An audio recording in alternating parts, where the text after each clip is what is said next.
So team one, keep your videos on. Everybody else, keep your videos off. Yes, sir. I'll just present my screen. Okay.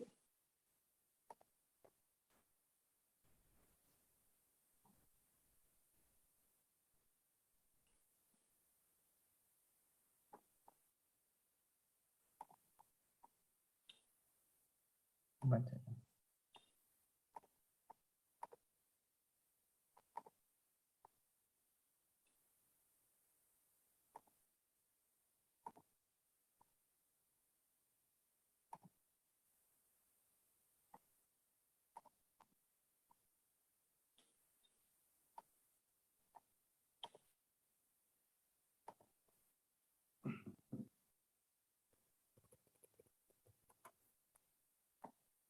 Okay.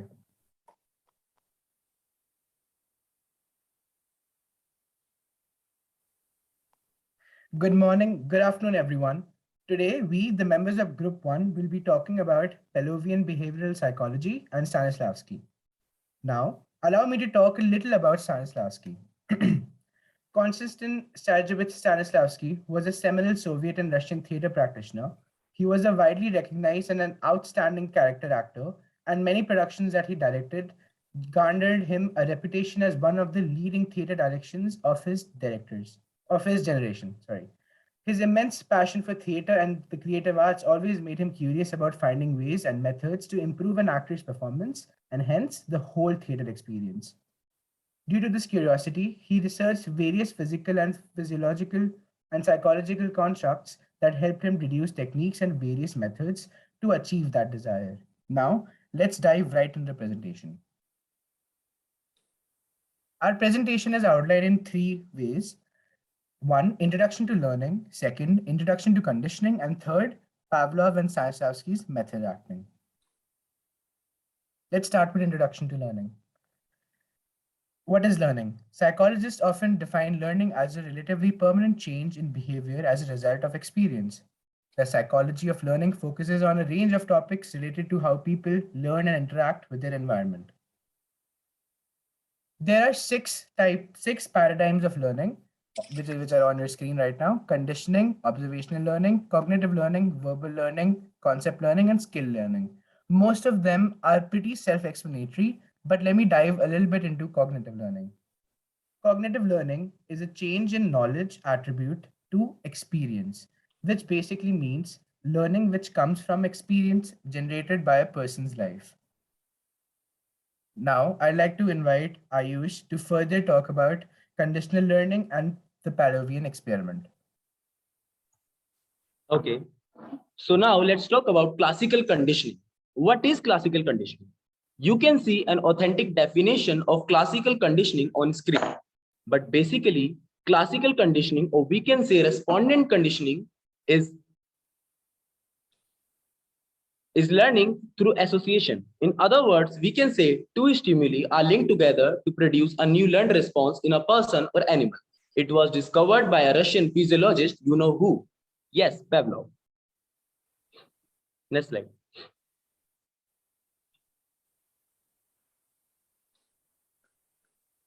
Okay, so now let's see what did Pavlov do.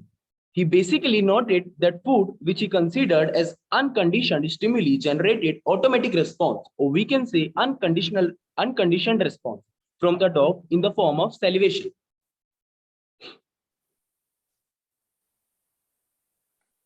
Here is a sarcastic image of Ivan Pavlov observing the dog for unconditioned and conditioned response, which is when dog smells food, dog secretes saliva, or we can say drools. And when Pavlov uses his whistle, dog starts eating, which is conditioned response. Now, I would like to invite Athav to continue the presentation. Okay, so in classical conditioning, the unconditioned stimulus is defined as any stimulus that can naturally and automatically trigger a response without prior learning or practice. A conditioned stimulus is a substitute stimulus that triggers the same response in an organism as an unconditioned stimulus. Simply put, a conditioned stimulus makes an organism react to something because it is associated with something else. Next slide. When the CS and US are presented together, it is called simultaneous conditioning. In delayed conditioning, the onset of CS precedes the onset of US. The CS ends before the end of the US. In trace conditioning, the onset and end of the CS precede the onset of US with some time gap between the two. In backward conditioning, the US precedes the onset of CS. It is now well established that delayed conditioning procedure is the most effective way of acquiring a conditioned response. Simultaneous and trace conditioning procedures do lead to acquisition of a conditioned response, but they require a greater number of acquisition trials in comparison to the delayed conditioning procedures. In simple words, providing a conditioned stimulus and then providing an unconditioned stimulus has been more effective in generating a conditioned response. Let's talk about appetitive conditioning. Appetitive conditioning is the process through which new rewards are learned and acquired their motivational salience. Aversive conditioning is the use of something unpleasant or a punishment to stop an unwanted behavior. For example, if we are conditioned in such a way that you receive an electric shock every time you try to smoke, then that is making use of something unpleasant to condition the organism. But if we say that a person will get an incentive, say a lap dance, every week he doesn't smoke a cigarette during that week. Next slide. The intensity of conditioning also determines the outcome of the conditioning. More conditioned stimuli help in improving the impact of stimuli. For example, if a person is guaranteed full marks in theater appreciation for doing a good presentation, and on the other hand, he gets a date with a hot model, he would be better conditioned in the second scenario as a stronger incentive has been provided. Similarly, in case of stimuli, the stronger the stimuli used in conditioning, the better is the effect of conditioning. So this is a classic example of classical conditioning.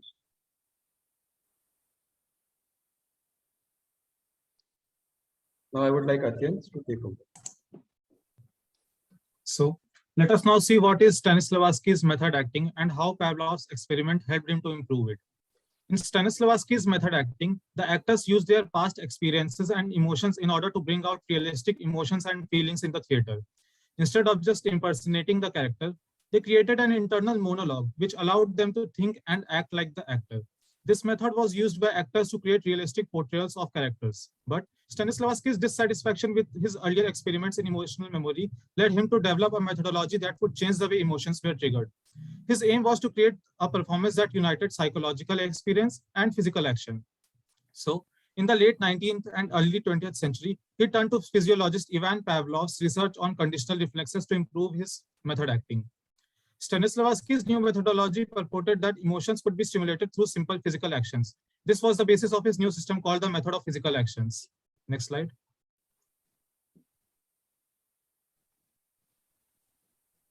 Pavlov and Sechenov confirmed the correctness of Stanislavski's thesis that the whole complex of inner life of moods, desires, reactions, and feelings can be expressed through simple physical actions. Hence, the Stanislavski's new methodology avoided actors from abusing emotional memory or going through the pain of their past memories and provided a less draining way for actors to trigger emotions. This concludes our presentation for Group 1, and thank you for listening. Okay, good. Well done. I think if anybody has questions from Group 1, otherwise we can move on. Okay, Group 2. Sir, excuse me, sir. Boli. Sir, sorry to interrupt. Is it possible कि team 4 present कर ले volunteer?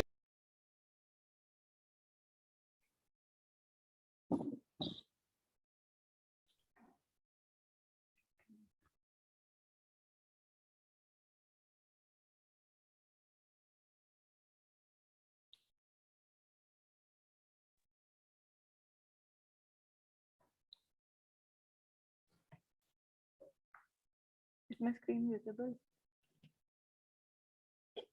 Yeah, it is. Go ahead. Actually, Announce the name of your team and the topic. yes. So Nitin will start from here. So yeah, he'll do so. What is your team number? So team 3. The group members are Muskan Yadav, Naman Kaushik, Nitin Yadav, and Katyani.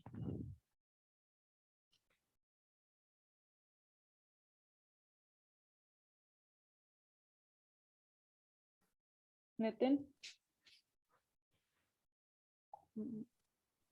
Afternoon, everyone. Now, we, the members of Team 3, are going to present our views on psychological realism. Now, to understand psychological realism, we first need to understand what is realism. More precisely, what is realism according to Stanislavski? Realism takes its material from the real world and from direct observation, selecting only those elements which reveal the relationship and tendencies under the surface.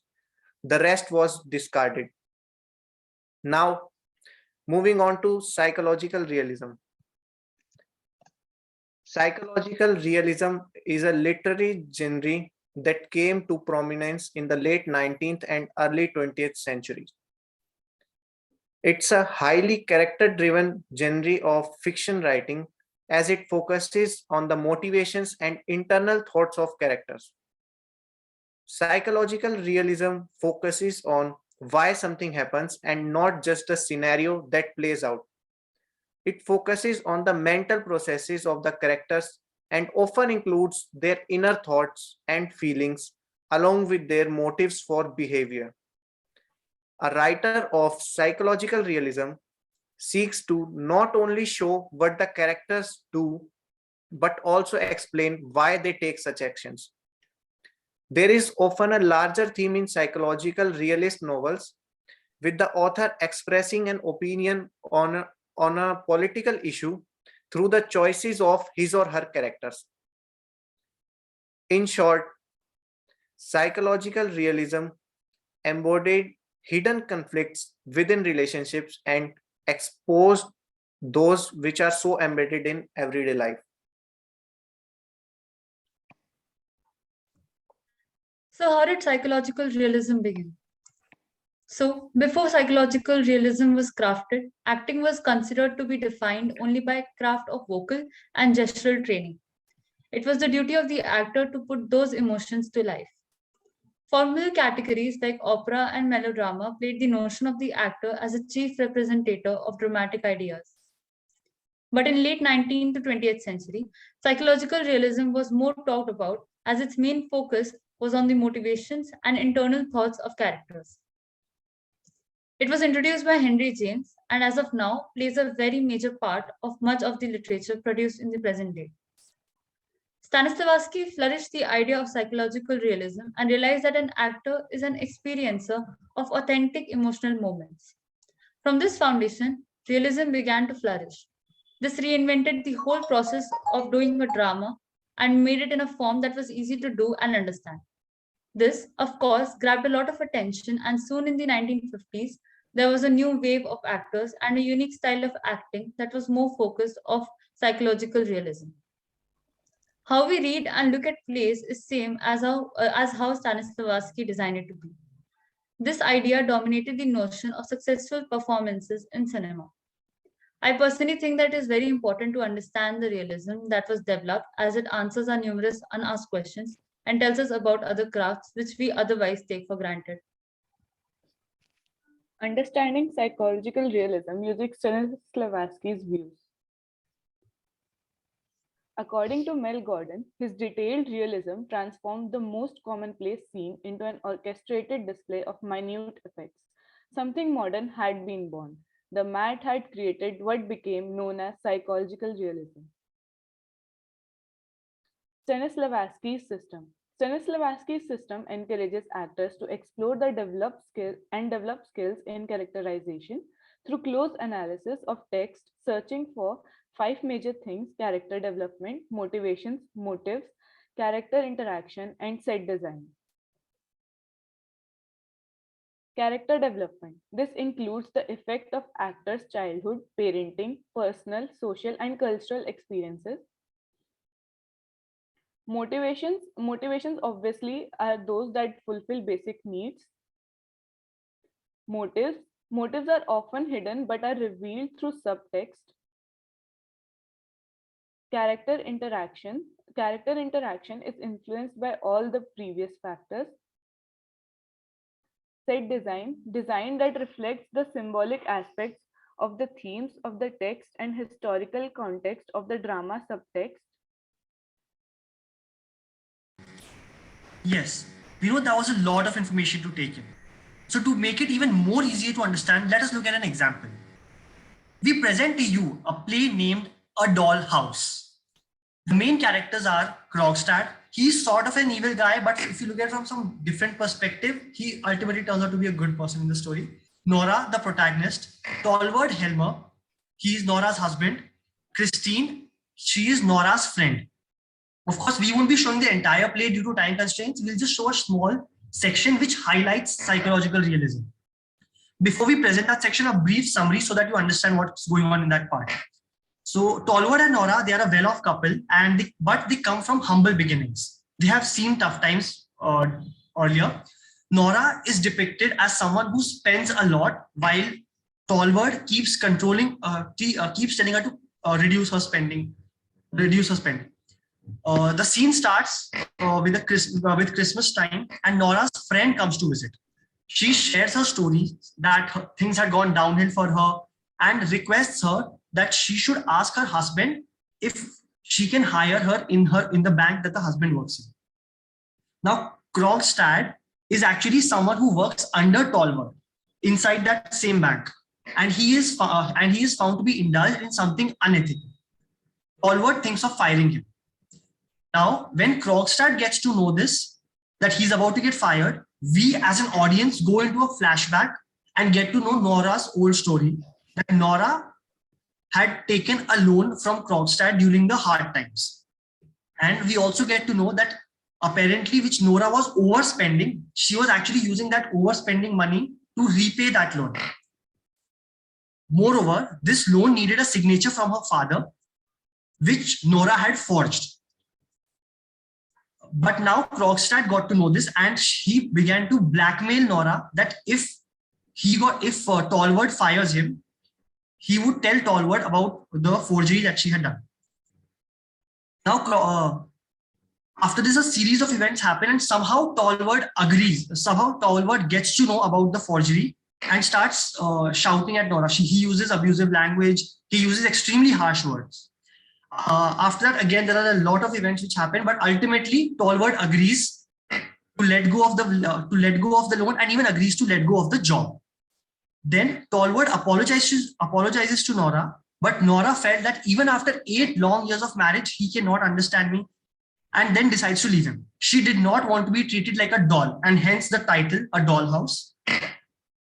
Now we are going to see a clip from that play. We are going to see the part when this Krogstad will be blackmailing Nora.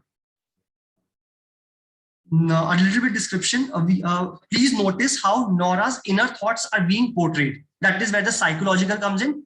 And of course, the story is about a conflict which you see in real life, and hence the realism. So in total psychological realism. Now, please see the. Foolish or not, it is the law by which you will be judged if I produce this paper in court. I don't believe it. Is a daughter not allowed to spare her dying father anxiety and care? Is a wife not allowed to save her husband's life? I don't know much about the law, Mr. Croxton, but I am certain there must be laws permitting such things as that. Have you no knowledge of such laws, Mr. Croxton? You who are a lawyer? Well, you must be a very poor lawyer. Perhaps. But in matters of business, such business as you and I have had, do you think I don't understand that? Very well, Mrs. Helmer, do as you please.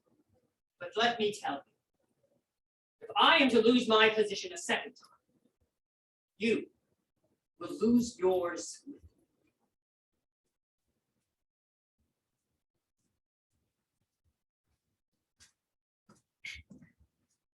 Nonsense. Trying to frighten me like that. I am not so silly as he thinks. And yet,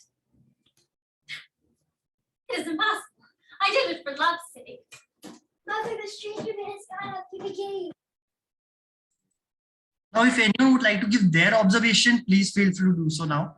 That is it from our side. Thank you so much. If anyone has any questions or would like to share their observation of the play, you can do so. Well, I want to tell you that I've acted in this play in Shimla. It was That's directed nice, by, sir. so directed If by we had Fateh that clip, we would have put that instead. No, you couldn't have. How was I going to present this? Anyway, so just one thing I want to tell you about it. It was probably the world's first play on feminism. You know, it deals primarily with the desire of a woman to establish her identity and dignity in society governed by men. पहली बार एक feminist play हुआ था, जो which is normally that's what it generally believes. It was the first play on feminism, which Ibsen. So from that point of view, it was a revolutionary play of that time and became quite, what should I say? It was acclaimed as well as criticized for its play. Okay. Yes, sir. Anybody else has any questions? Okay. Okay, so we are team 4. The members of our team are Shashank Singh, Sahil Kumar Singh, Raman Yadav, and me, Oja Singhal. Our topic is modernism and Stanislavski, how Stanislavski became a part of modernism. So how we'll present is first, we had to write a paper and a presentation. So first we'll discuss the gist of the paper and that will set the tone for the presentation to go into further detail. So first, go straight to the presentation. Paper will be. Okay, unless you want to say it's part of the presentation, go ahead. Yeah, so actually that's how we prepared. So. Okay, fine. Go ahead. Yeah. So let's start with the paper. In the paper, we'll just introduce you to what is modernism. Modernism hai kya? And we'll discuss how Stanislavski started to become a part of modernism, and then later how he, in hindsight, he became a great part of modernism. So first and the foremost thing is that it is very important to understand modernism hai kya.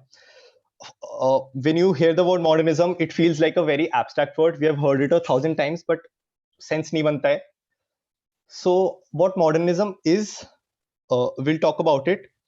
So the first thing is that art has a long history and there have been many paradigm shifts in art. Modernism was one of those paradigm shifts and probably one of the biggest. If there was one remarkable event in history that completely changed how art was perceived and how it was created, it had to be modernism. So what was so remarkably distinct about modernism? उसमें ऐसा क्या unique था जो पुराने art movements में नहीं था? The most distinct thing और जिस चीज से modernism separate होता है from other movements is that it was rebellious. Artists were not accepting the notions and the ideas of previous times, but they were rebellious about creating new ideas. And part of that change was powered by technology. So the way technology was improving, that kind of kick-started the rebelliousness. Another important thing about modernism is that the artists part of modernism thought that they could make art objectively better. That is a big thing to say. Art is a subjective thing. हमें हमेशा पता होता है कि this art is good for someone else and that the other piece might be better for someone else. But artists at those time thought that they can make art objectively better for everybody. So that was a big claim. Obviously, it did not go well instantly, but in hindsight, it was. So another important thing about modernism is that it might be a misleading term that it means modern. So it does not mean actually modern. It refers to a historical event which was a collection of movements. So that is a bit about modernism. And I'll quickly go talk about Stanislavski. So there was a growing actor in 1880s in Moscow. He did not like a lot of things during his training period, and he started slowly growing his own methods. We'll talk about what those methods were in the presentation, and also we'll talk more about how those methods became a part of modernism. So I'll just share my screen and then we'll start the presentation.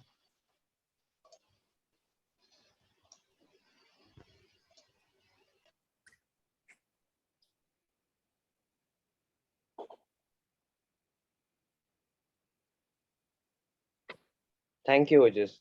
Now we will start with our presentation. Modernism and avant-garde.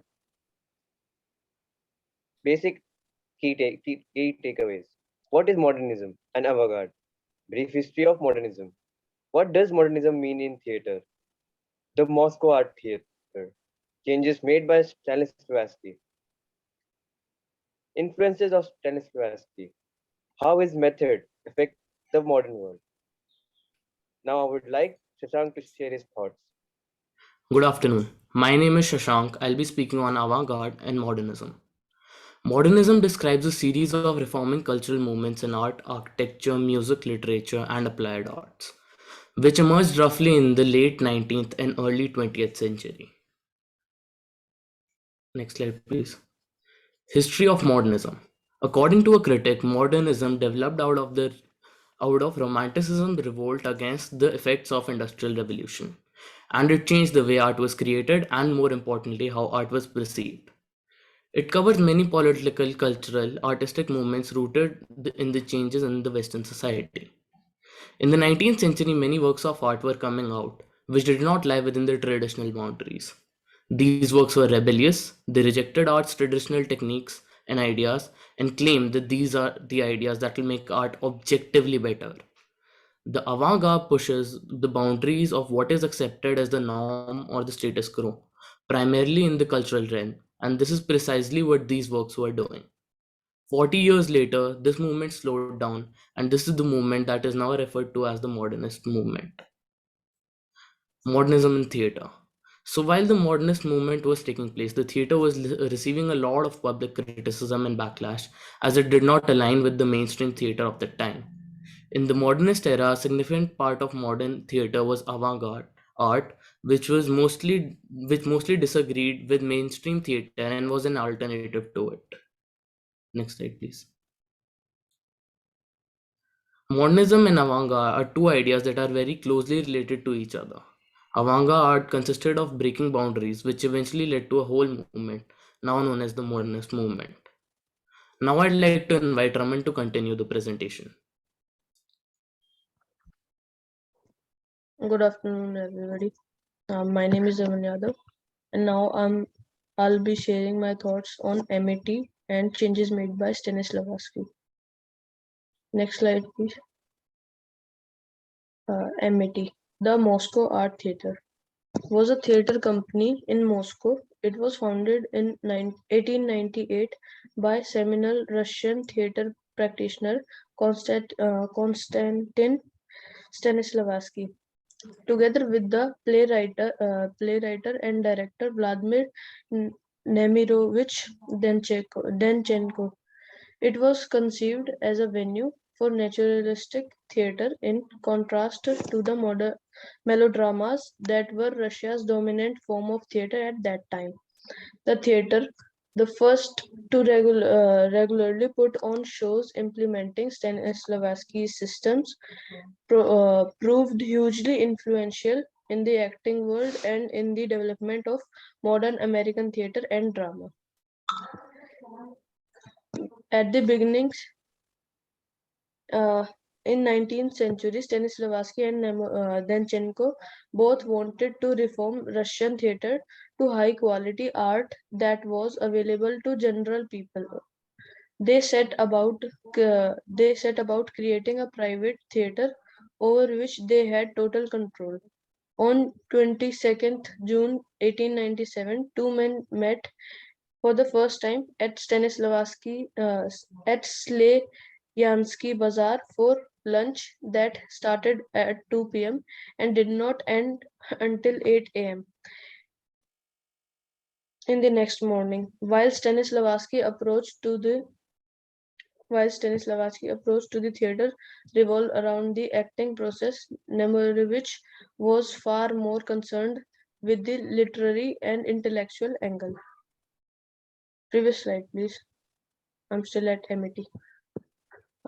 Some major artistic directors were Konstantin Stanislavski, Vladimir Nemorovich Danchenko, Nikolai Khmelyov, Moskvin, Mikhail Kedrov. Notable actors: Alexei Batalov, Serafima Birman, Yuri Bogotyrev. Sorry for the pronunciation, I guess. Some major production of MIT were The Seagull by Anton Chekhov, The Merchant of Venice by William Shakespeare. Okay, next slide, please. Changes made by Stanislavski. Theatre was a powerful influence on people. He believed that actor must serve as people's educators. Next slide. He slowly started to develop his own ideas of how theatre should be taught, how actors and directors should be trained, and what a good performance on stage should really mean. His increased interest in direction led to his directing many plays in which he used to refine his methods of training, which were slowly gaining popularity. Now I would like to invite Sahil. Thank you, Raman. Influence of Stanislavski. From theatre is defined as a craft of vocal and gestural training. Stanislavski took it to an experience that not only audience but also for the actor. Next slide, please. His influence is so strong that Lee Strasberg, father of method acting, adapted his teaching, which later came to be known as method acting. Next slide. Influence of Stanislavski in the modern world. Actors and actresses like Johnny Depp, Leonardo DiCaprio, Michael Billington, James Dean, Marlon Brando, etc. used his approach of acting. Next slide. With that, we conclude our presentation. Thank you. Okay. Thank you. So, I want to ask you one question. What is the difference between Stanislavski's method acting and Lee Strasberg's method of acting, or is it the other way around?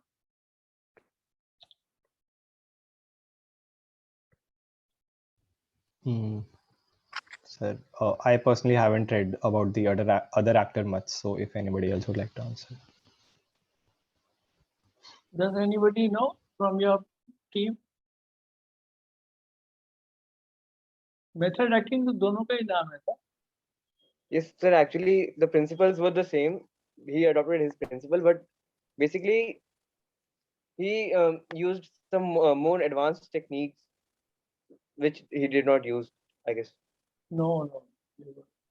Actually, you consult your notes again. Strasberg was more emotional. Okay. And the method acting by Stanislavski was more calculated. There are so many other points that you people have missed. So that's why actually Stanislavski's method acting was called method of acting. And Strasberg acting. Just study your notes again. Okay. Yes, sure. Thank you. Thank you, sir. Thank you, sir. Thank you, sir. Okay, now group 3, are you group 2, are you ready? Or Yes, sir. Yes, sir. We are ready. Okay, group 2. Get online. Our group 2 members.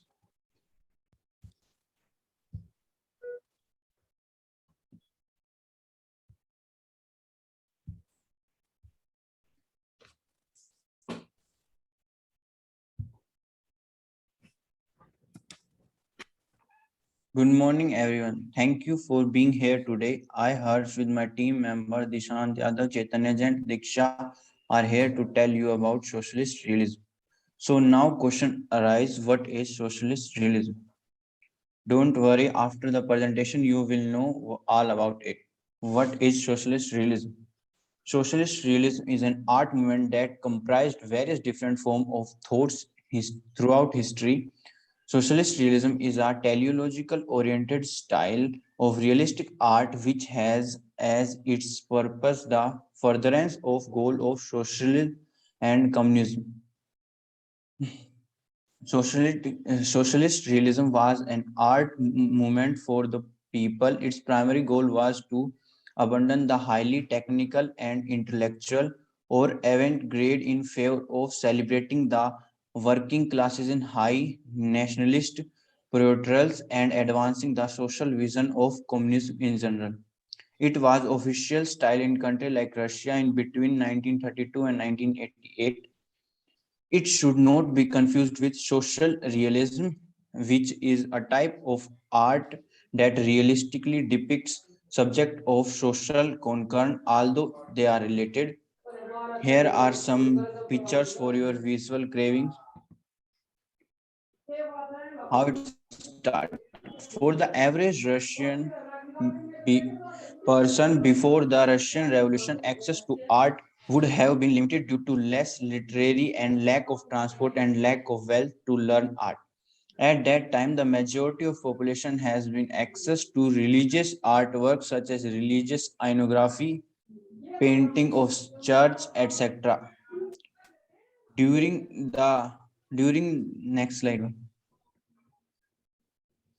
During the Russian Revolution, there were several competing artistic trends that were taking off in urban centers within Russia, and these were usually confined to intellectual, to the most part, to people who could get educated on art and politics and how they are interconnected. There are three major competing art theories that were being developed at the time are constructivism, naturalism, traditionalism, or futurism, and all these things were different strands of revolutionary art theory that were prominent within left Russian wing. Socialist realism was a mixture of old and new Russian tradition. They blend a lot of futurism and constructivism with traditional Russian style that ordinary Russian citizens would have been familiar with.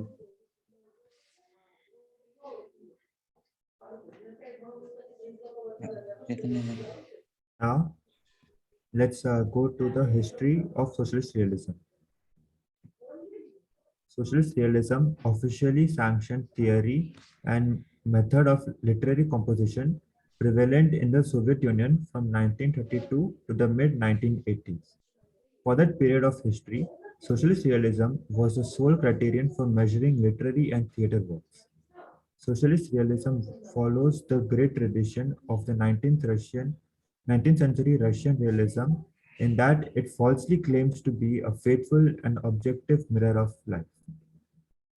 Primary theme. The primary theme of socialist realism is the building of socialism and a classless society. In portraying this struggle, the writer or director could admit imperfections but was expected to take a positive and optimistic view of socialist society and to keep in mind its large historical relevance. Requisite. A requisite of socialist realism is the positive hero who perceives against all odds or handicaps.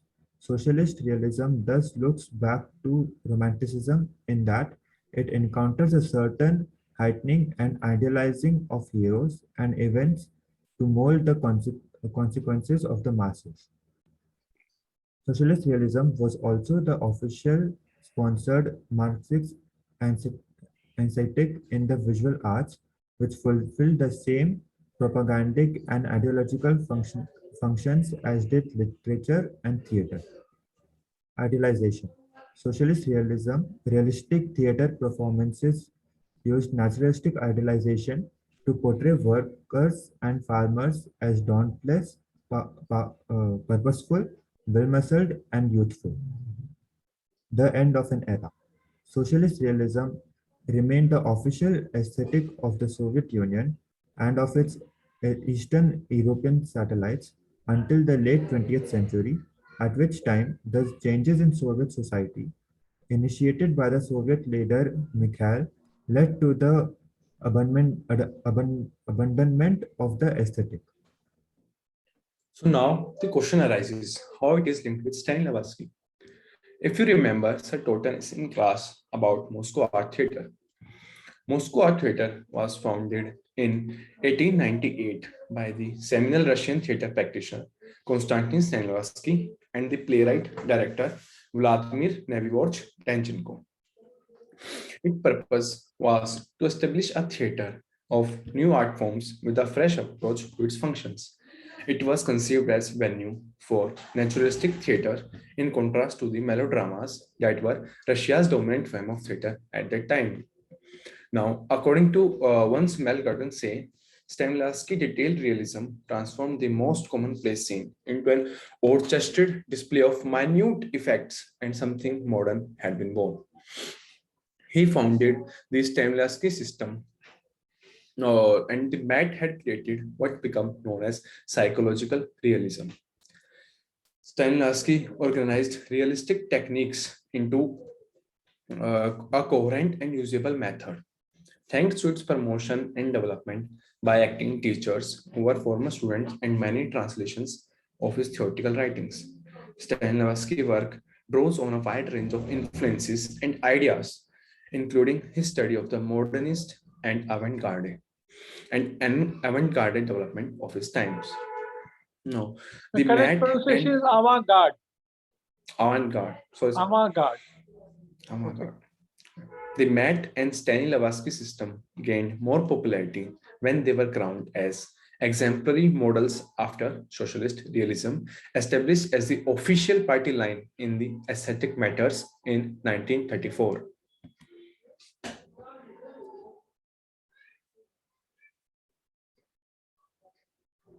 Now Diksha will take over.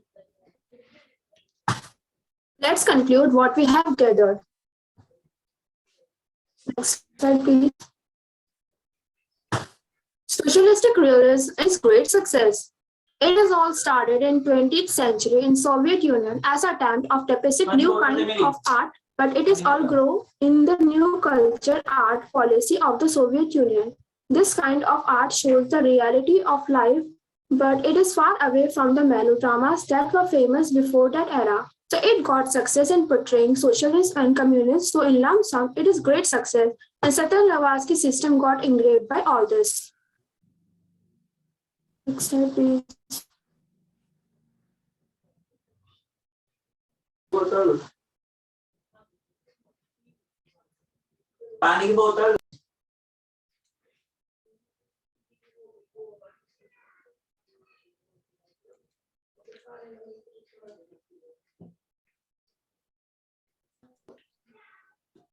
Diksha, are you there? But it is actually a great success in long term. Socialistic realism often have sometimes of equality of film stills, as various actors playing assigned role in choreographed scenes, as presented in highly accurate style, as of the type of citizen that would populate the successful socialist state. But in long term, many research and studies found that it is a futile. Next slide.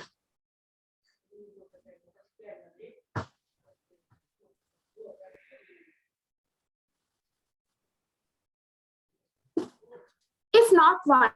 Socialistic realism demands of its students some conceptual handling of reality and understanding its not explicit definition of what might be meant by this most of them. However, works on proceeding from that ready-made notation as if this were an object of common sense, and all that need to be done is to describe how artistic representation relate to the subject.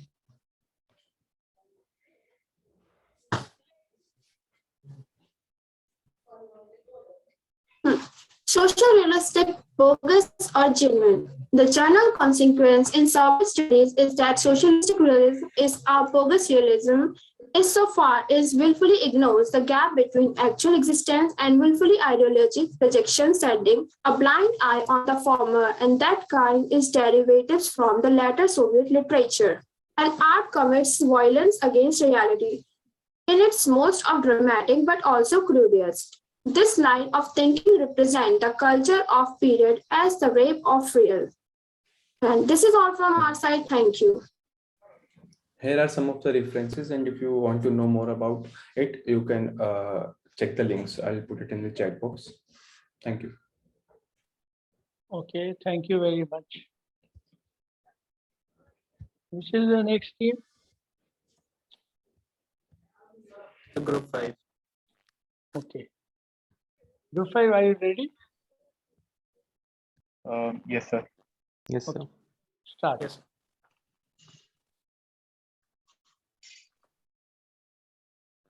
Sir, is it visible?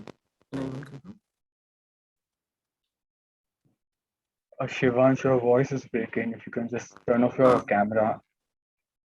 Okay. Yeah, is the PPT visible? PPT is visible.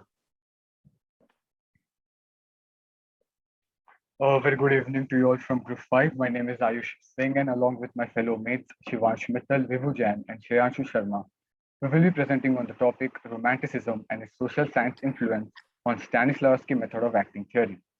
We hope that you will like our presentation and will entertain your questions at the end. So in today's presentation, I'll be mostly covering about Introduction to Romanticism. To be more precise, what is Romanticism? Following that, Shreyanshu will take you all through its origin, evolution, and also its key features. Moving ahead in the presentation, Vibhu goes along with its social impact and its impact on theatre.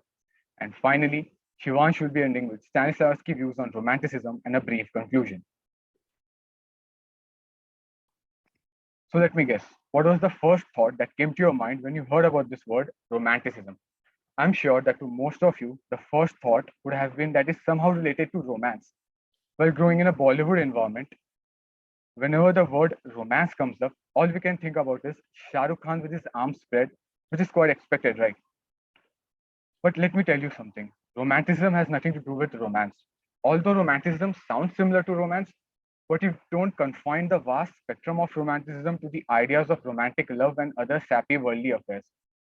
It is true that the tales of undying love, the promise of romance, and complexity of human relationships are found in romanticism art movement, but romanticism in itself covers much broader ground and a much broader range of topics, including basic human rights like liberty and freedom. Romanticism, also known as Romantic Era, was an artistic, literary, musical, and intellectual movement that originated in Europe towards the end of 18th century, and in most areas was at its peak in approximate period of 1800 to 1850. Romanticism was characterized by its emphasis on emotion and individualism, as well as glorification of all the past and nature, preferring the medieval rather than the classical. It was embodied most strongly in visual arts, music, and literature, but had major impact on historiography, education, social sciences, and natural sciences. It had a significant and complex effect on politics, with romantic thinkers influencing conservatism, liberalism, radicalism, nationalism, and architecture.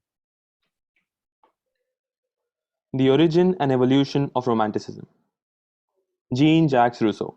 Born on 28 June 1712 in Geneva, Switzerland, Jean-Jacques Rousseau was a Genevan philosopher, writer, and composer. He wrote his most notable works during the Enlightenment period, but it was his influence on the next era of artful thinkers which would earn him the title the father of Romanticism. His political philosophy influenced the progress of the Enlightenment throughout Europe, as well as aspects of the French Revolution and the development of modern political, economic, and educational thought. His main areas of interest included political philosophy, music, and literature. His major works included the four letters to M. de Malesherbes 1762 and Letters Written from the Mountain 1764. The timeline of events. Romanticism was an artistic, literary, and intellectual movement that originated in Europe towards the end of the 18th century. In most areas, the movement was at its peak in the approximate period from 1800 to 1840.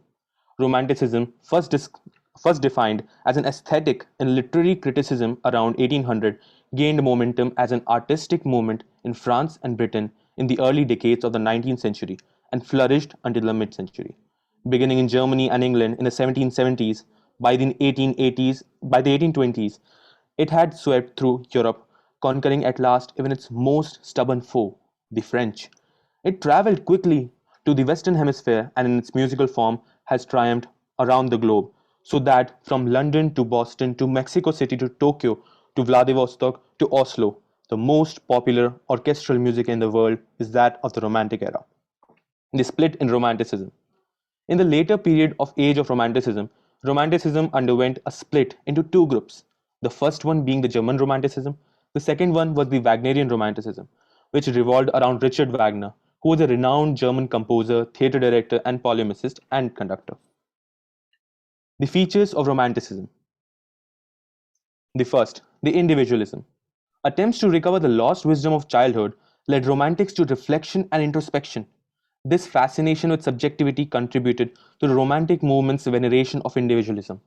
All Romantic arts concentrate more on moral worth of an individual than a society as a whole. Transcendental. The Romantics do not think that the writer should be realistic, factual, or earthbound, but they wish for them to have unlimited imagination and freedom. The writers of the Romantic era did not turn away from the darker side of emotion and the mysteries of the supernatural. They explored the contrast between life and death. Subjective. Romanticism is known for its turn to subjectivism, the impulse to look for truth inwardly. Rousseau, Wordsworth, and Keats all show the same subjective inward turn in differing but overlapping ways. All Romantic literature and art is believed to be subjective, based on the inner urges of the artist without a care for the rules or regulation. Variety of moods. W.J. Long once said, in the works of the best romantics, there is endless variety, as the poetry of the Romantic age was as varied as the characters and moods of the writers or the poets. Romanticism is often characterized by the four I's. The first is the imagination. Creativity was a way for the Romantic artists to express their individual freedom. Of course, every artist is creative in some respect. The Romantic difference is an impetus to innovate. Prior to the Romantic period, writers demonstrated skills by conforming to Aristotelian rules. Like sublime landscapes, art appeared to Romantics as a refuge from imposed convention. These writers practiced introspection, enabled them to use their own emotions and memories rather than inherited forms as the substance of their work. During the age of Romanticism, imagination was emphasized over reason. The second I is the intuition. Romanticism placed more importance on intuition or the feelings and instinct. In Romantic art, emotions were considered very important. The British Romantic poet William Wordsworth described Romantic poetry as the spontaneous overflow of powerful feelings. The third I, idealism. Idealism is the concept that we can make the world a better place. Idealism refers to any theory that emphasizes the spirit, the mind, the language over matter. Thought has a crucial role in making the world the way it is. Immanuel Kant, a German philosopher, held that the mind forces the world we perceive to take the shape of space and time. The fourth I is the inspiration. The Romantic artist, musician, or writer is an inspired creator rather than a technical master. What this means is going with the moment or being spontaneous rather than getting it precise. Social impacts of Romanticism. Influence on British social work. The liberalism of Lord Shaftesbury, the conservatism of Disraeli, former Prime Ministers of United Kingdom, the socialism of William Morris, all bear witness to the influence of Romantic thoughts. Romanticism was a reaction against the emphasis on materialism, rationalism, and self-interest, which has become increasingly dominant in the British life. Romanticism had a great impact on literature. As mode of thinking, Romanticism evolved literature, religion, philosophy. Romanticism came as a new beginning with new conceptions for literature by introducing new ideas and ways of perceiving things. By that time, literature was becoming virtually synonymous with imaginative and intentive. Literature has become a whole alternative ideology governed by imagination. Romantic era theater. Romantic era theater focused on emotions rather than intellect. Visual expressions were more used than verbal. Spatial effects were also given and were more focused. More middle class then started to go to the theater to watch these plays. One of the famous romantic play was Faust. Here are some of the famous romantic plays. Let's go deep into the conventions of Romanticism. Scenery. The scenery gave the illusion of reality with many details and was to be historically and geographically accurate. These included realistic paintings, flats, drops, etc., which natural settings. Lighting were used to better illuminate and also capture the attentions of audience. Many special effects such as flying, trapdoors, water pump system, volcanic eruption were given. Character. The character or the hero were pure, good, sorely tested by adversity. The hero or the villain were sharply defined and they have to follow the code of nobility. The main character often relatively isolated from a social context. Audience. Audience were the important part of the play. Since seeing became more important than hearing, the orchestra seats were more valuable. Orchestras were the front seats. Other than orchestras, there were upper galleries, which were often called as god. They were called so because audience of the upper galleries can see the play as well as the other audience. These This upper is called galleries were orchestra. orchestra. Orchestra. Yeah. Ka for kawa. Orchestra. Okay. Go ahead. These upper galleries were the cheapest, and the audience in that were local and vocal. Plot. Plot usually tend to set in historic past and emphasized adventure. Idea of suicide at that time was considered as highly romantic.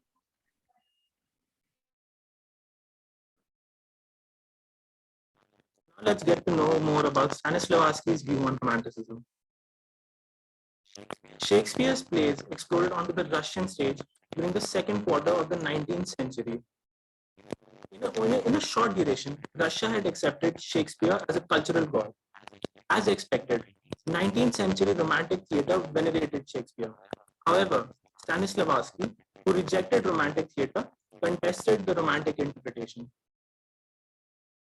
Stanislavski's method of realism, as he said, was rooted in the complexity of ordinary life. Ivanshu, switch off your camera because your voice is breaking.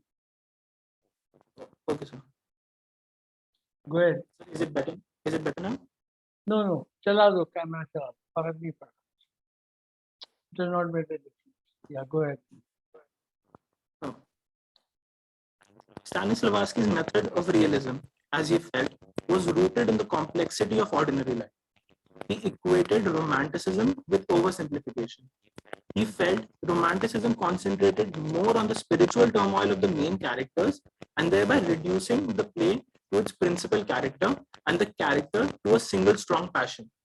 He felt the individual as a component among the many who together constitute the whole. He was of the view that in Romanticism, characters are not even dehumanized, but rather are ultra-humanized, still having the same ordinary conflicts, but magnified to reflect universal experience.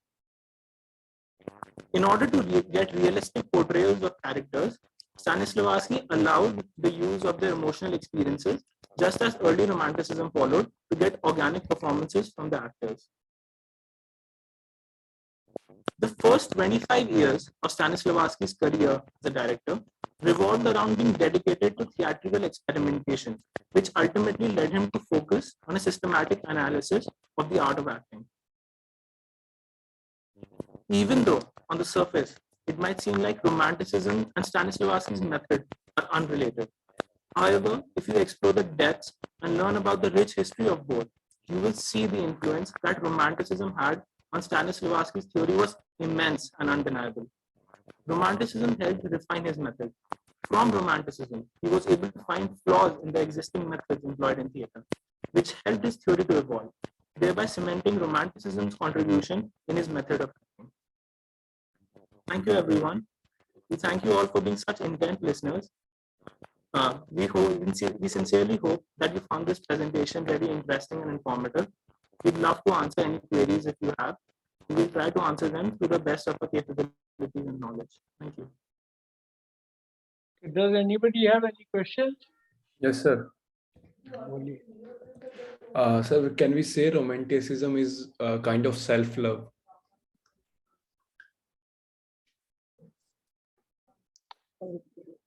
Ask them. They Yeah, have to anybody answer like the to ask? No, romanticism cannot be said to be self-love, but rather it is not something like in realism. You can completely say it's contradictory of realism. Self-love is something you just talk about yourself. No, but in romanticism, if you see the works of the Wordsworth, you can see his love of nature. It wasn't self-love, but it was romantic art. And even romance is involved in some of the works of the romanticism, but that romance is not self-romance. It's not self-love. Most of the But I- works of Keats, Wordsworth, they validate this point that it is not only about self-love. Self-love can be a little bit part of it, but you cannot confine the vast spectrum of romanticism to just that single word. Yeah, like they said, it was a emotional response to a life. So, emotional response to a life of an individual. So, by that, we can say something. Let's not have an argument. He's given his Okay. answer. Okay. And Shivanshu, it's a good answer, but Shivanshu might be having something to say about it. That discussion you can do offline, right? Sure, sir. Anybody else has a question?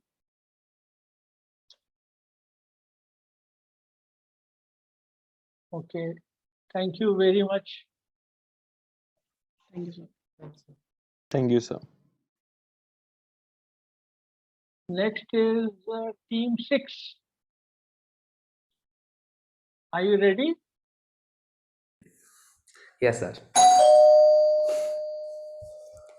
Just let me share my screen. Yeah, your screen is visible. Okay. Hello, everyone. We are Group 6. My name is Karan Babuta, and my group members are Yatish Garg, Harshita, and Yashdeep. And the topic given to us was Evolution Theory of Charles Darwin. The evolution theory of Charles Darwin is one of the most famous theories of all time, and I'm pretty sure we all have come across it at one point or the other in our lives. Darwin published this theory in his book in 1859 named The Origin of Species. So, what exactly is evolution? Evolution is the process of change in all forms of life over generations. Darwin defined it as descent with modification, as the idea that a species changes over time and as a result gives rise to different species over time. Darwin's theory of evolution was based on the idea of a process called natural selection. Natural selection isn't an overnight or over-year process. It's a slow process, one that can take centuries to millions of years. It's not a process which makes some changes and creates a new species quickly. It makes small changes over multiple generations slowly and thus helps in creating a totally new species after a long time. To quote Charles Darwin, natural selection acts only by taking advantage of slight successive variations. It can never take a great and sudden leap, but must advance by short and sure, though slow steps. We'll talk more about natural selection in the upcoming slides. First, let's talk about the man behind all this. Charles Darwin, born on 12th February 1809, was a naturalist, geologist, and biologist. He is best known for his contributions to the science of evolution. Darwin has been one of the most influential figures in human history, and major credit goes to his theory of evolution. Darwin's scientific discovery is the unifying theory of the life sciences, explaining the diversity of life. To put the theory of evolution in simpler words, it's simply survival of the fittest. The theory of evolution is not only the basis for what we know about evolution today, but it has also left its mark and affected a lot of other things too, one of them being theatre, which we'll talk about in the upcoming slides. Now, let's move on to a deeper meaning of evolution. Thank you, Karan, for such a remarkable introduction of evolution and Darwin. Now let's move through what Darwin theory actually is. Evolution brings a remarkable change in a living organism physiology, anatomy, and genetics that allow them to respond to environment in a better way and coordinate with the fluctuating environments over time. This change creates variation in every further generation, and therefore it is said to be a slow and steady process. The theory of evolution by Darwin argued that all life is related to one another and is derived from a common ancestor. Darwin also believed that certain variations are better adapted to environmental conditions. These adaptations got accumulated over a period of time in each generation and ultimately gave rise to new species. Thus, time was one of the most important requirement in the speciation. Further, evolution is a continuous process in the sense that intermediate forms between ancestors and present day modern species did exist in past but later go to extinct. Now let us discuss the different types of evolution. There are basically three different types of evolution. One is convergent, divergent, and coevolution. Now let's hop into convergent evolution. Convergent evolution is the independent evolution of similar features in species of different periods or epochs in time. Convergent evolution creates analogous structures that have similar forms or functions but were not present in the last common ancestor of these groups. Convergent simply means when the same adaptation evolved independently under the similar selection pressure. Now, let us discuss about the divergent evolution. Divergent evolution is just as the name suggests, opposite of convergent evolution. It simply means the process by which interbreeding species diverge into two or more evolutionary groups. Third, but not the least, one is the coevolution. In biology, coevolution occurs when two or more species reciprocally affect each other's evolution through the process of natural selection, which you will get to know in the upcoming slides. The term refers to effects of two species on each other's evolution when two species evolve alongside and each one adapts to change in order in the other. Now let us discuss different features of Darwin's evolution. There are four features which clearly defines Darwin's evolution. One is variation, time, inherited traits, and selection. These all four are very simple and we have all learned from our basic classes also. Variation simply means individuals of species are not identical. As the name suggests, there must be some changes or need to be some difference in every species of the world. Time, one of the most important features in Darwin's evolution, time is the only process which results to the change in the species. Third, inherited traits. Inherited traits, as the name suggests, the traits that are passed from generation to generation. Fourth, selection. Only the survivor of the competitor of the resources will reproduce. Now, over to Harshita. She will give you the knowledge of the natural selection. Thank you, Atish, for letting us know about the evolution and its types. So now let's talk about natural selection. Since resources are limited in nature, organisms with heritable traits that favor survival and reproduction will tend to leave more offspring than their peers, causing the traits to increase in frequency over generations. Natural selection is the process through which population of living organisms adapt and change. Individuals in a population are naturally variable, meaning that they are all different in some ways. This variation means that some individuals have traits better suited to the environment than others. Individuals with adaptive traits, traits that give them some advantage, are more likely to survive and reproduce. These individuals then pass the adaptive traits onto their offspring. Over time, these advantageous traits become more common in the population. Through this process of natural selection, favorable traits are transmitted through generations. Natural selection can lead to speciation, where one species gives rise to a new and distinctly different species. It depends on the environment and requires existing heritable variation in a group. Now let's see how Darwin's theory played a role in Stanislavski's theater. Theater is a collaborative form of performing art that uses live performers, usually actors or actresses, to present the experience of a real or imagined event before a live audience. Theater has been present in various forms and cultures for at least 2,500 years. Due to the enjoyment people got from performing and watching such displays, it didn't take long for theatrical performance to develop into a standalone part of a culture and a society. Next slide. To quote Stanislavski, The main difference between the art of the actor and all the other arts is that every other artist may create whenever he is in the mood of inspiration. But the artist of the stage must be the master of his own inspiration and must know how to call it forth when it is announced on the posters of the theater. This is the chief secret of our art. The Stanislavski style of acting was characterized by psychological realism, in which actors draw on their own experiences and emotion to create not just a character, but a complex human being with true emotions and desires. The major goal of the Stanislavski method is to have a perfect understanding of the motivations, the obstacles, and objectives of a character in each moment. Actors often use this technique for realistic plays where they try to present an accurate portrayal of normal life. Over to Yash. The work of Darwin and Freud influenced this style by forcing us to contemplate our place in the world and the motivations that move us through it. Ibsen also influenced this approach with his thought-provoking plays featuring complex and truly human characters. The Moscow Art Theatre. The Moscow Art Theatre was founded by Konstantin Stanislavski and Vladimir Numerovich Danchenko in 1898 with their more focus on naturalism as a reaction to the melodrama, musical dominating Russian theatre, and the Romantic movement. Darwin's book Origin of Species had radically changed the human thought about themselves, and hence the subsequent naturalism movement sought to explain now we are psychologically limited by our environment and our biological inheritance.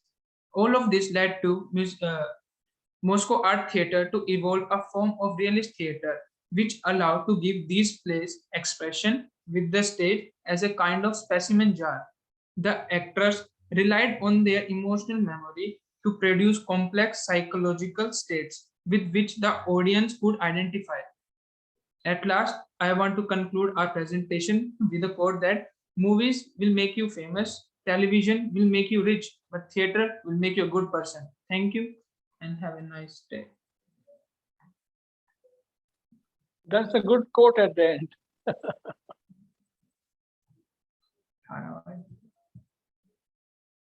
Okay. Does anybody have any questions? Yes, sir. बोलिए. सो इन socialist realism एक issue था कि जो लोग उसे handle कर रहे थे, मतलब जो लोग प्ले लिख रहे हैं, वो ऐसी सोसाइटी से आते हैं कि उन्हें पता ही नहीं होता कि नॉर्मल वर्किंग क्लास में हो क्या रहा है. सो इससे हम अगर एनालॉजी देखें डार्विन थ्योरी से, तो can we say environment plays a major role in evolution, which means that how a person is nurtured from childhood depicts his character in a play, or how he depicts his character in a play, how he made this his character.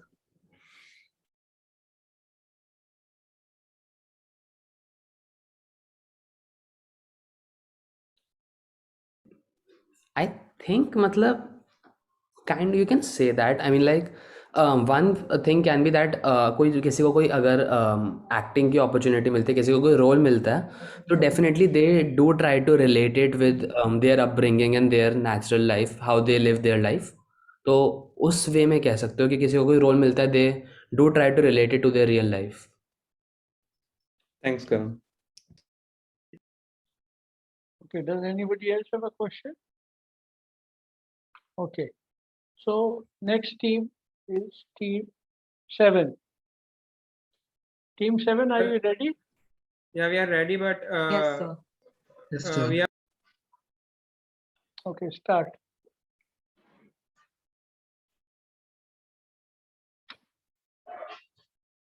Introduce yourself. Pankaj, go to the first slide. Yeah. So our topic is symbolism, a late 19th century art movement of French and Belgian origin in poetry and other arts. The group members are Aishani Gupta, Navidha Jain, Yuvraj Singh, and Pankaj Ramani. Next slide. But firstly, what is symbolism? Next slide. According to Google, symbolism can be defined as the use of symbols to represent things, especially in art and literature. Next slide. Examples of symbolism in our daily life. Pankaj, move to next slide. What are you doing? Symbol, like we see this picture of a rainbow. This rainbow symbolizes hope and promise to us. Next slide. And this flower, rose flower, symbolizes love and romance. And I think now Navita will take over. Yes, sir. Thank you. So the origin of symbolism. Symbolism originated in the revolt of certain French poets against the rigid conventions governing both technique and theme in traditional French poetry, as evidenced in the precise description of Carnation poetry. Symbolism also represented a reaction against realism and naturalism in literature, which sought to accurately represent the external world of nature and human society through descriptions of objective reality. Next slide, please. Symbolism movement in the 19th century. Symbolism provided a transition from Romanticism in the early part of 19th century to modernism in the early part of the 20th century. The symbolists sought to convey very personal, irrational, and dreamlike states of consciousness, relying heavily on metaphorical language to approximate or symbolize an internal presence of being that they believed was abstracted from the scope of the five senses. Now, Shani will take over. So we move on to symbolist literature. As already mentioned, symbolism was a very evident form of art was very evident in art and literature forms. So next slide. Symbolism originated in the revolt of certain French poets against the rigid conventions governing both technique and theme in traditional French poetry, as evidenced in the precise description of Parnassian poetry.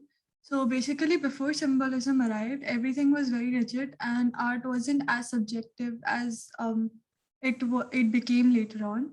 It was very objective. There was a certain meaning given to an art, and that is what was basically conveyed all throughout. So basically, they attempted to evoke the ineffable intuitions and sense impressions of a man's inner life, and to communicate the underlying mystery of existence through a free and higher personal use of metaphors and images that though lacking in precise meaning, would nevertheless convey the state of the poet's mind and hint at the dark and confused unity of an inexpressible reality. Next slide, please. So symbolist literature, like some of the famous people who were known for symbolist literature were some people known as Verlaine and Rimbaud, and they were greatly influenced by the poetry and thoughts of Charles Baudelaire, particularly by his poems in Les Fleurs du Mal. So next slide, please. To the symbolist, the theme within a poem could be developed and orchestrated by the sensitive manipulation of the harmonies, tones, and colors inherent in carefully chosen words.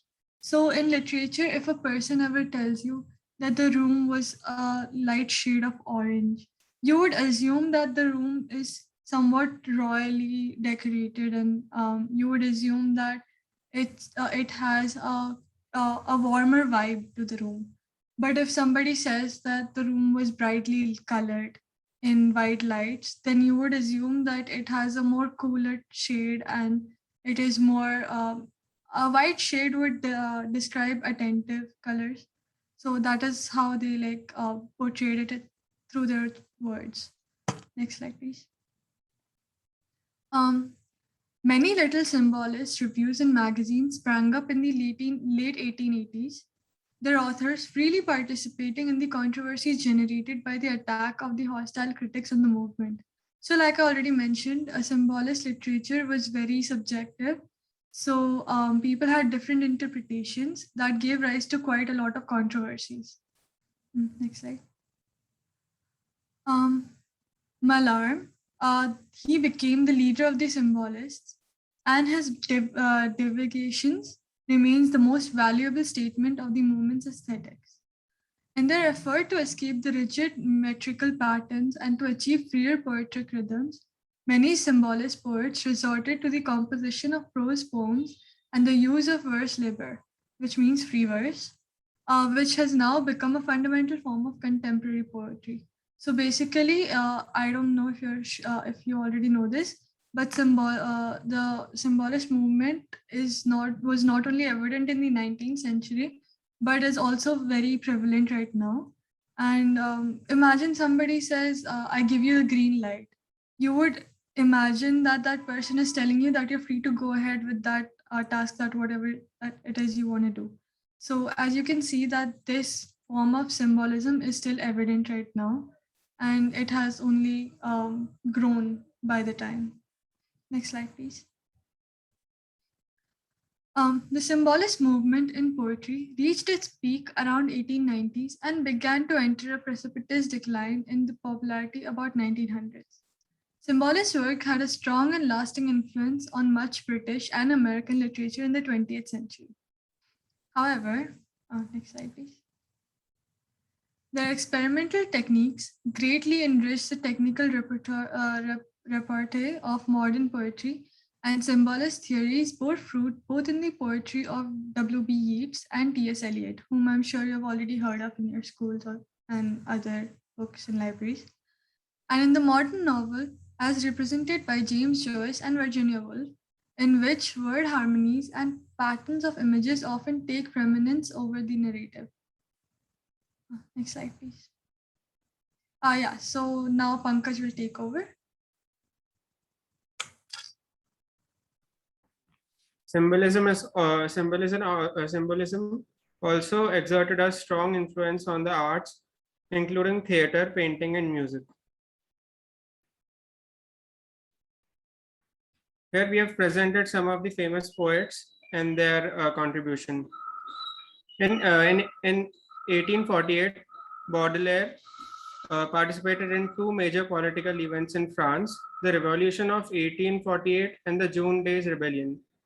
In 1855, 18 of his poems were published in a literary journal as a collection titled Flowers of Evils.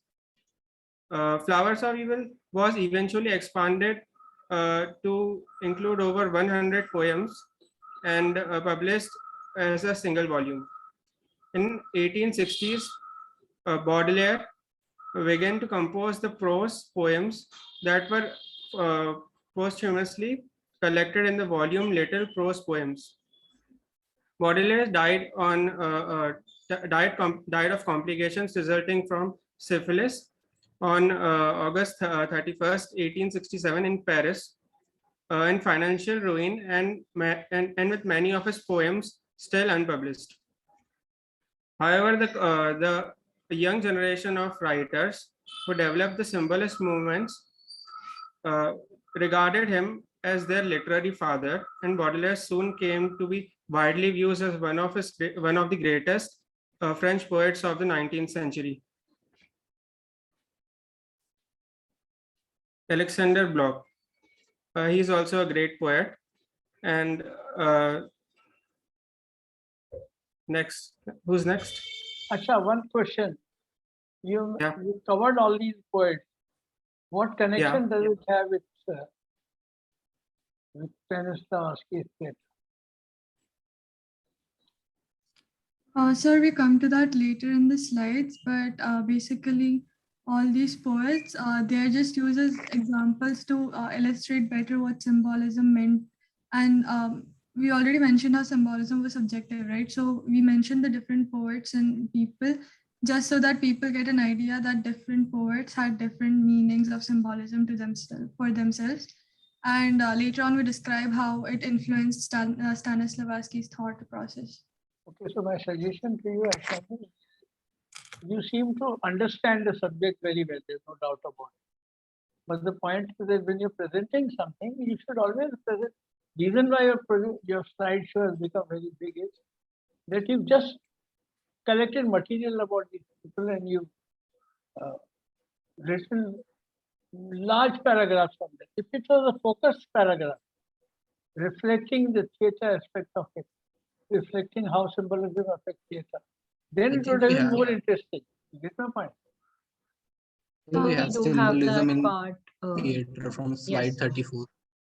I understand what I'm trying to say. I know you people understand symbolism very well. I'm just telling you about the art of presentation. The presentation should be more focused. That's all. It's a good presentation. I'm not denying that. Okay. Just as a guidance to everybody, not only to you, but everybody else. Right?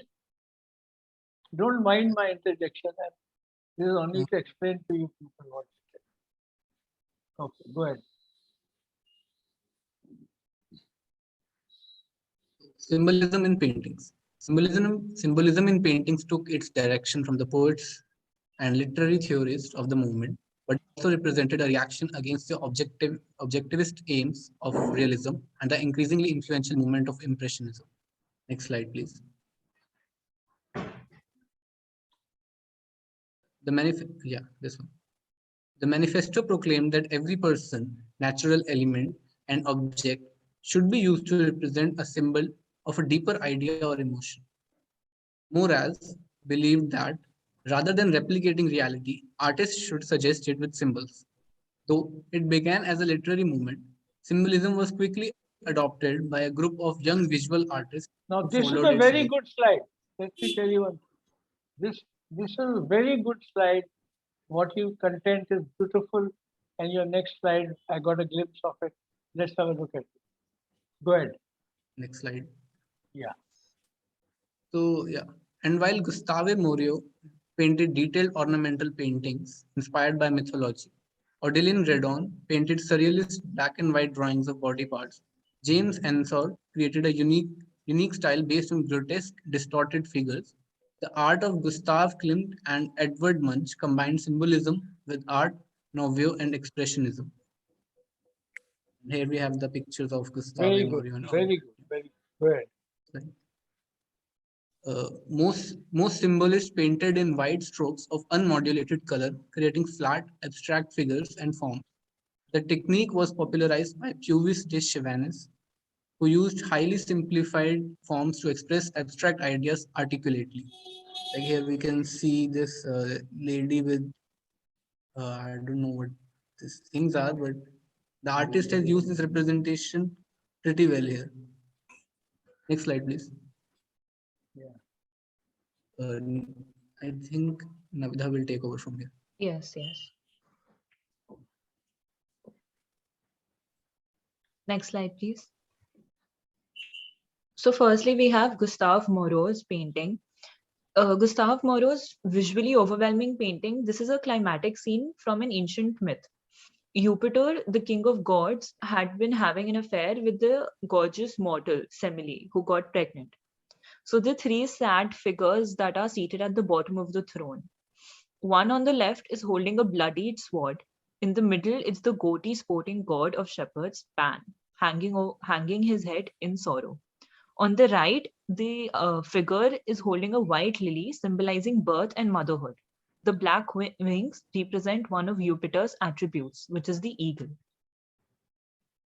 Next slide, please. Jan Torup, the three brides. Torup made this drawing in the spirit of symbolism. In the work, the symbolist focused on not on the visible physical reality, but instead uses depiction, color, and line to represent mainly the psyche of mankind.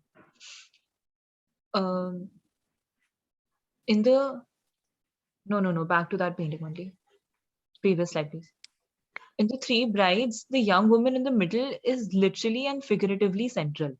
From a Renaissance, she has to choose between the spiritual life, symbolized by the Madonna-like woman on the left, and the earthly, sensual life on the right, of the woman on the right, who represents evil with her facial expression and the string of skulls on her chest.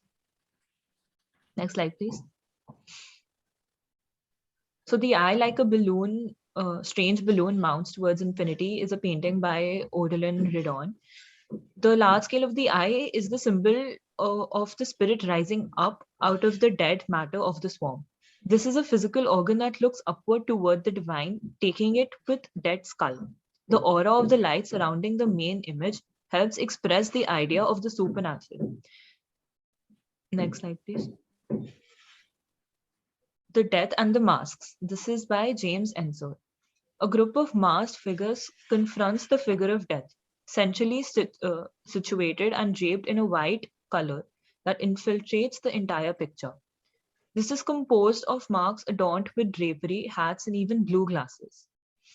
In his own words, he explained, and I quote, "The mask means to me freshness of color, sumptuous decoration, wild, unexpected gestures, very shrill expressions, and exquisite turbulence." Next, I hand over to Pankaj. No, that's my part. Sorry, Ishani. So symbolism in theater. A symbol implies a greater meaning than the literal suggestion that it gives. And it is usually used to represent something other than what its face value symbolizes. So symbolism in the theater can be achieved via characters, colors, movement, costume, and props. It can be done in different ways. So imagine right now I'm sitting upright and giving you a presentation. So I look genuinely interested and like I do want to explain things to you. But imagine if I was sitting back just like this, kind of like laid back in my chair, I would look very disinterested and very informal. It wouldn't look like I was giving a presentation. So a body, like not only like the slide says, that symbolism can be achieved via characters and their movements. So a body language means a lot more than it just says. Like it says, face value can be deceiving. Very good.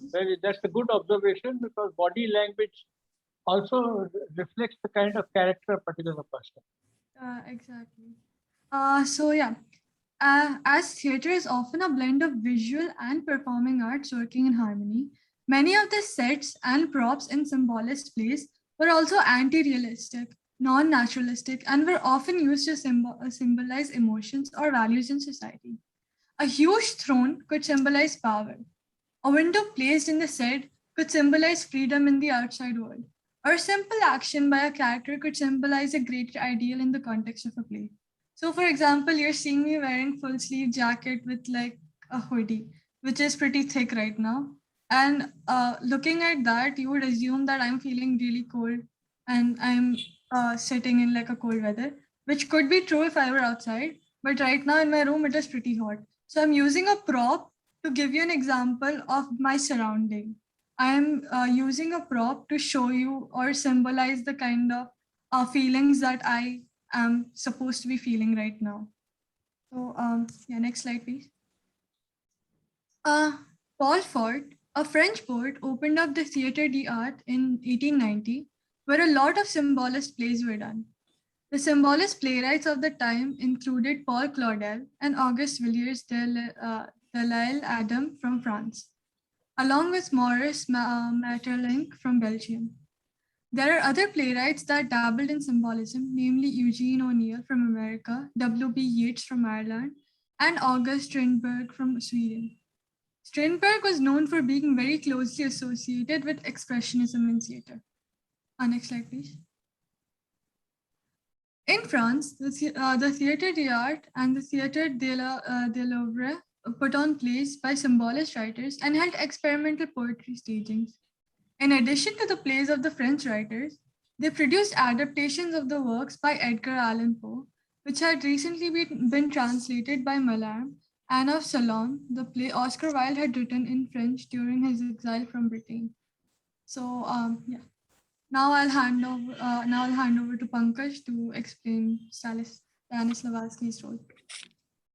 Stanislavski was born on 17 January 1863. Stanislavski's method acting was developed in the early 20th century at the Moscow Art Theatre by Stanislavski.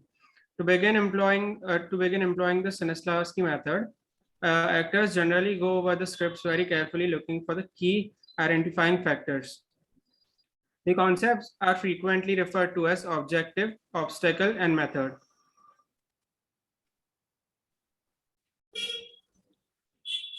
He was a Russian actor and theater director who immensely contributed to the European and American realistic acting. In Othello, Stanislavski shaved his goatee and trimmed his mustache like his Italian master actor Tommaso Salvini. making him a symbol of his master actor Salvini in Othello. Many actors routinely identify his system with American method, although the American methods exclusively psychological techniques contrast sharply with Stanislavski's multivariative, holistic, and psychophysical approach, which explores his characters and actions both from inside out and the outside in.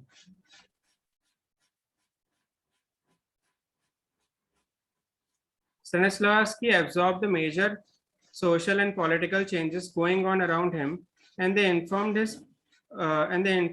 their famous 18-hour discussion with Vladimir Nemirovich Danchenko in 1897 about what kind of new theater the Moscow Art Theater was to be.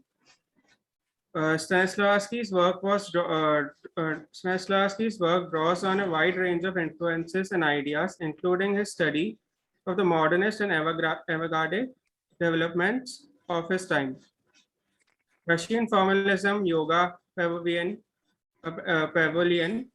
behavioralism, psychology, James Lange of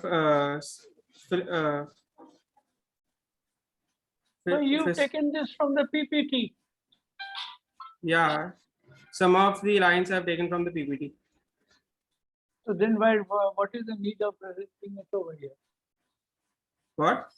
See, when you say that he started dressing as Salini, that slide I can understand. But this slide has got nothing to do with symbolism.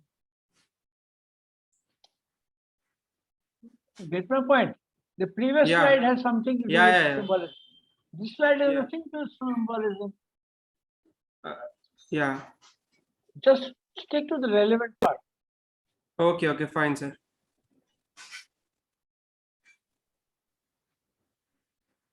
Yuvraj, you can take over. So now we are going to talk about symbolism in gender. The women became preferred subjects for expressing emotions. The portrayal of women was limited to extreme. They were either depicted as femme fatale or capricious virgins. Gustave Moreau often painted women as murderers and man-eating sphinx. He even painted a whole series of artworks inspired by Salome, who ordered the decapitation of John the Baptist. The idea of alluring but dangerous women was appealing to most symbolists, and it was a common motif in both literature and art of the time. Next slide, please. Women is a ubiquitous subject in symbolist art and literature. Sometimes, as in Denis's April or the early work of Piet Mondrian, she is a positive symbol of innocence and possibility, desexualized and dematerialized. In paintings by D.G. Rossetti, women is highly aestheticized and an unattainable love object. At other times, a woman is turned into sexualized femme fatale, as in John Delville's Idol of Perversity, or in the works of Belgian graphic artist or the German artist Franz von Stuck. Next slide, please. Many symbolists enacted the role of feminized aesthete in their public lives, constructing personae that rejected bourgeois forms of masculinity. In the early 20th century, many lesbians, including Romaine Brooks and Claude Cahun, would take the image of the male dandy as a model for their alternative version of female sexuality. Now Navidha will conclude the presentation. Yes. Next slide, please. So symbolism can be seen as being at the forefront of modernism, in that it developed new and often abstract means to express psychological truth and the idea that behind the physical world lay a spiritual reality. Symbolists could take the ineffable, such as dreams and visions, and give it a form. Next slide, please. So symbols are powerful because they are visible signs of invisible realities. It exists to adorn and enrich, not to create an artificial sense of profundity or wisdom. And with that, we end our presentation. Next slide. There's a quote at the end. So Confucius said, signs and symbols rule the world, not words or laws. Thank you. Thank you. Any questions anybody has? Many questions I have asked during the presentation itself.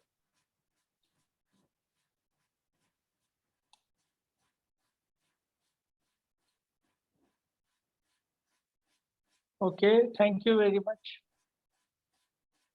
Next, I think you are the last now. Yes, sir. We're teammate. Teammate. Okay.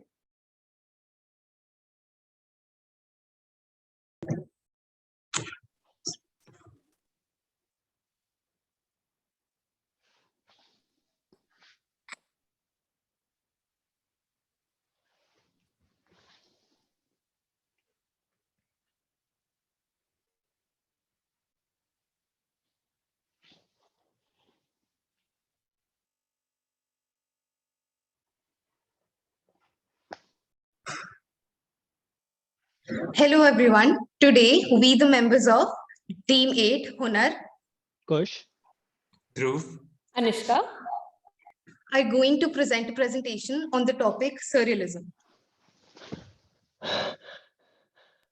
अरे भाई कौन हो, कहाँ भागे जा रहे हो? Realism नाम तो सुना ही होगा, बस ये टीममेट के मेंबर्स बड़े दिनों से मेरे पीछे पड़े हुए थे, उन्हीं से बच के भाग रहा हूँ। हैं? क्या बोले जा रहे हो? मेरे बारे में इतना मत सोचो, दिल में आता हूँ समझ में नहीं। पर अगर तुम अभी तक उस पीपीटी वाले भाषा को सुन सुन के बोर नहीं हुए हो तो ये लो। Surreal describes something that's a bizarre mix of elements. कुछ अजीब, कुछ अनोखा, एक सपने की तरह। तो तुम कहाँ के रहने वाले हो? मैं यूरोप में पैदा हुआ था और वर्ल्ड वॉर 1 के बाद मेरा जन्म हुआ था। Basically, I'm a cultural movement that is best known for visual artworks and writings. तुम आए कहाँ से हो? मैं तो वर्ल्ड वॉर 1 की तबाही के बाद पैदा हुआ था, अपने पिताजी के लिए एक उम्मीद की किरण और एक नई विचारधारा बनके। मेरे पिता एंड्रे ब्रेटॉन के अपने शब्दों में कहूं तो dreams and reality would resolve into a kind of absolute reality, a surreality. वैसे तुम करना क्या चाहते हो लाइफ में? I want people to explore the far reaches of their imagination and dreams. I want to overcome the previous oppressive traditions. आसान शब्दों में कहूं तो मैं समाज की बेड़ियां तोड़ना चाहता हूं, अपने अंदर के कलाकार को दुनिया के सामने लाना चाहता हूं। हाँ हाँ, अब आगे तुम कहोगे मैं दौड़ना चाहता हूँ, उड़ना चाहता हूँ, गिरना भी चाहता हूँ, बस रुकना नहीं चाहता। मैं भी थोड़ा थोड़ा तो समझ ही गई हूँ तुम्हें। अच्छा, तो फिर बताओ क्या समझे हो? You portray dream-like scenes and symbolic images, something unexpected, something illogical. अरे ये तुम्हारी बचपन की तस्वीरें हैं, इसमें तो तुम बहुत ज्यादा पैराडॉक्सिकल, एम्बिगुअस और शॉकिंग लग रहे हो। अरे अरे आर्ट और चाचू, आर्ट और चाचू कौन? Hello uncle, surrealism was just telling me about himself. In theater. In the theater, surrealist works contained elements of both symbolism and non-realism. Here's an example.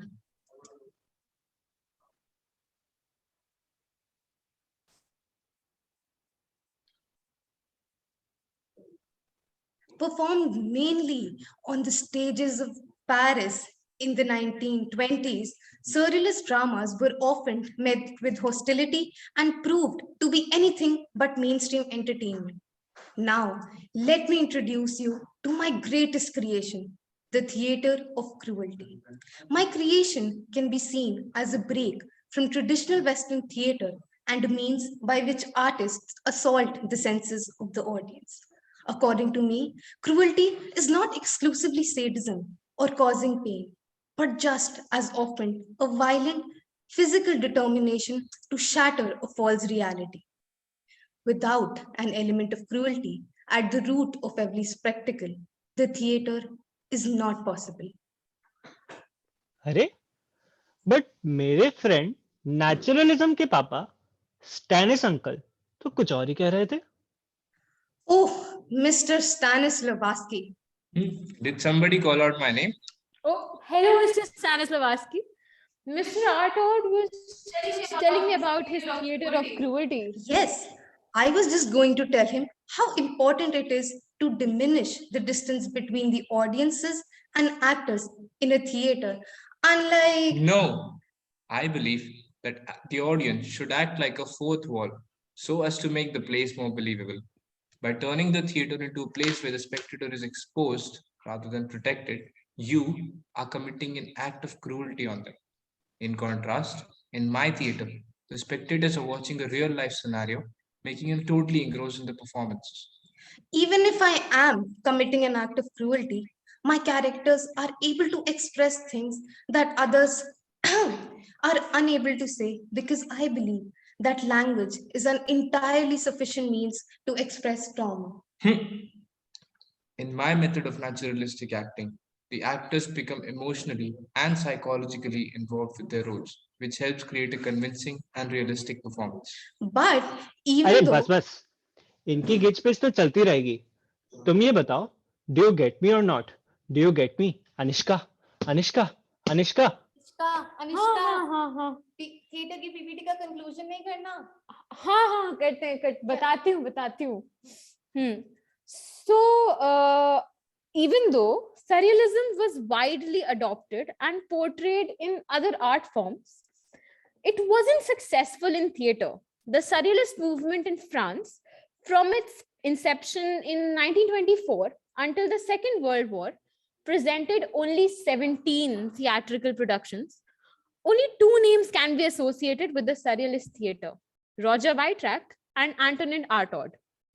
Weitrak has been excommunicated from surrealism by André Breton in the summer of 1925, and Artaud was excluded later on in the year. Therefore, any discussion of surrealism in theater is to a large extent hypothetical, a discussion of what might have been had the surrealist theory ever been successfully wed to theatrical practice. Thank you. Thank you, sir.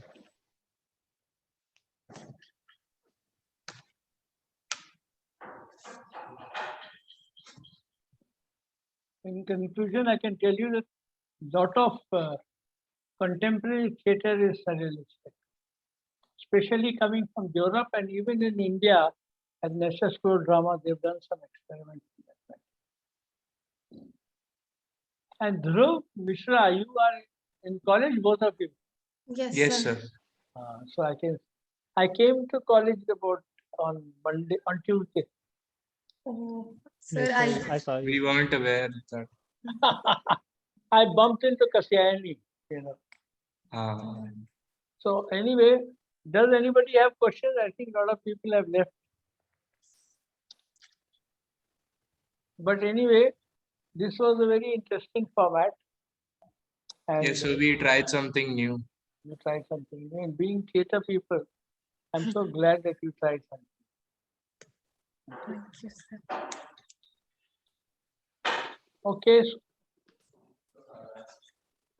if nobody has any questions, then we'll say bye to all of you. Yes, all right, sir. Thank you. Thank you very much. एक बार ताली तो बजा दो last performance के लिए.